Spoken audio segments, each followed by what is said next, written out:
এই সতর্কবাণীটি অবশ্যই দেখে নেবেন। প্রিয় বিনিয়োগকারী ভাই ও বোনেরা, আশা করি সবাই ভালো আছেন। গত কার্য দিবসে আপনারা ডিএসসি 100 সূচক 30.49 প্লাস হয়েছে। নিশ্চয়ই এটি আমাদের জন্য ভালো, কারণ আমরা এই প্লাসটি দেখতে চাই। আজকের একটি স্টক নিয়ে গুরুত্বপূর্ণ আলোচনা করব। খুবই গুরুত্বপূর্ণ, আশা করি আপনারা দেখতে চাইবেন এই আলোচনাটি।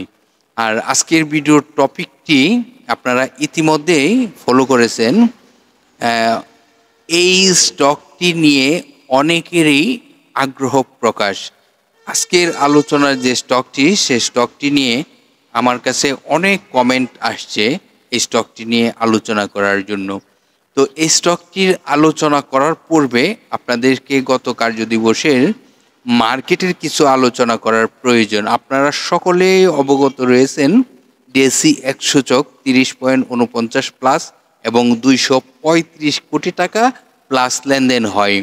আমরা যদি পজিটিভে থাকা শেয়ারের সংখ্যাটি দেখি, তাহলে দেখতেই পারতেছি 202টি কোম্পানি ছিল দর বাড়ার তালিকায় এবং দর হারানোর তালিকায় ছিল 108টি কোম্পানি। 83টি কোম্পানি ছিল যেই প্রাইজে ওপেনিং হয়েছিল সেই প্রাইজে ক্লোজিং হয়েছে। আমরা যদি সেক্টরের দিকে তাকাই, তাহলে দেখতেই পারতেছি টেক্সটাইল সেক্টর ছিল প্রথম অবস্থানে, দ্বিতীয় অবস্থানে ছিল ইন্স্যুরেন্স সেক্টর, তৃতীয় অবস্থানে ছিল ফার্মা সেক্টর, চতুর্থ অবস্থানে ছিল ব্যাংক সেক্টর এবং পঞ্চম অবস্থানে ছিল ইঞ্জিনিয়ারিং সেক্টর। এই ছিল মার্কেটের গতকালকের অবস্থা। এখন আলোচনা করব আজকের ভিডিওর টপিকের স্টকটি নিয়ে।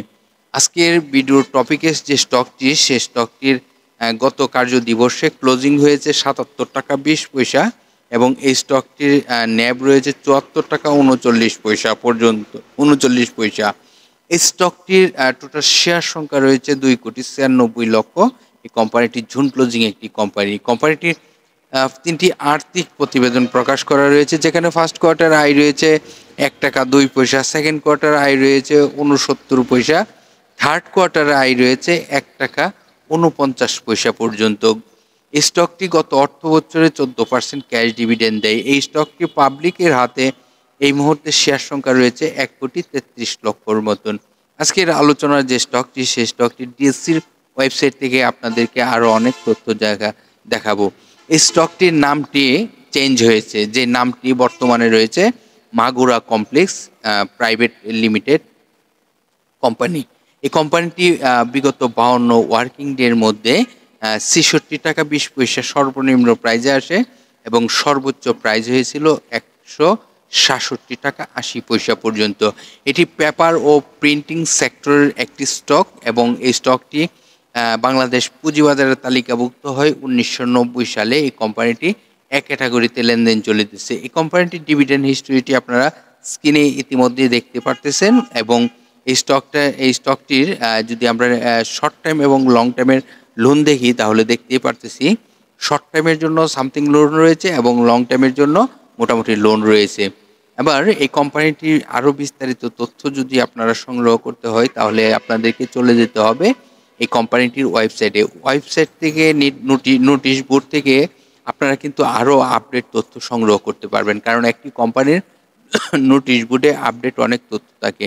এখন দেখাবো এই স্টকটির আরএসআই কত, এই স্টকটির সাপোর্ট কোথায়, এই স্টকটি এখান থেকে মুভমেন্টে থাকলে রেজিস্ট্যান্স কত হতে পারে, সে সকল বিষয় জানাবো। কারণ রেজিস্ট্যান্সটি খুবই গুরুত্বপূর্ণ, কারণ এখান থেকে মুভমেন্ট আসলে কত টাকা প্রাইজে পর্যন্ত আবার যাওয়ার সম্ভাবনা থাকে, এটি একটি ধারণা নেওয়া যায়।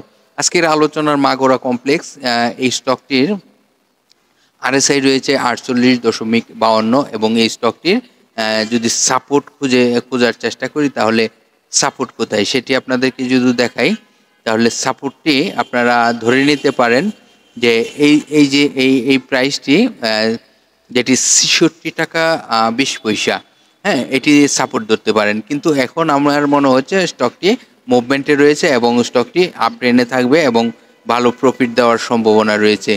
আজকের আলোচনার যে মাগুরা এই স্টকটি, এটাকে আমরা মাগুরা কমপ্লেক্স নামে নতুন পরিচিত হয়েছে এবং এই স্টকটি মার্কেটে যদি ভালো কিছু করতে হয়, তাহলে এই 86 টাকা 90 পয়সা যে প্রাইসটি রেজিস্ট্যান্সটি এটিকে ব্রেকআউট করতে পারলে স্টকটি কিন্তু আরও ভালো প্রাইজ হওয়ার সম্ভাবনা থাকবে।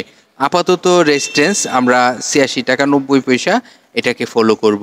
৮৬ টাকা ৯০ পয়সা রেজিস্ট্যান্সটি যদি ব্রেকআউট করতে পারে তাহলে কিন্তু স্টকটি আরও ভালো প্রাইজ হওয়ার সম্ভাবনা থাকবে। আজকের আলোচনার যে স্টকটি মাগুরা কমপ্লেক্স, এই স্টকটির গুরুত্বপূর্ণ তথ্যগুলো আশা করি আপনারা বুঝতে পারছেন এবং এই স্টকটির যে গুরুত্বপূর্ণ তথ্যগুলো আপনারা জানতে পারলেন। আপনারাও কিন্তু বিভিন্ন সোশ্যাল মিডিয়া প্ল্যাটফর্ম শেয়ার গ্রুপে যুক্ত রয়েছেন, শেয়ার করে অন্যদেরকেও কিন্তু শুনবার সুযোগ করে দিতে পারেন। আজকের মতো এখানেই বিদায় নিলাম, আগামীকাল আবার আলোচনা হবে। ততক্ষণ পর্যন্ত আপনারা ভালো থাকেন, সুস্থ থাকেন, আল্লাহ হাফেজ।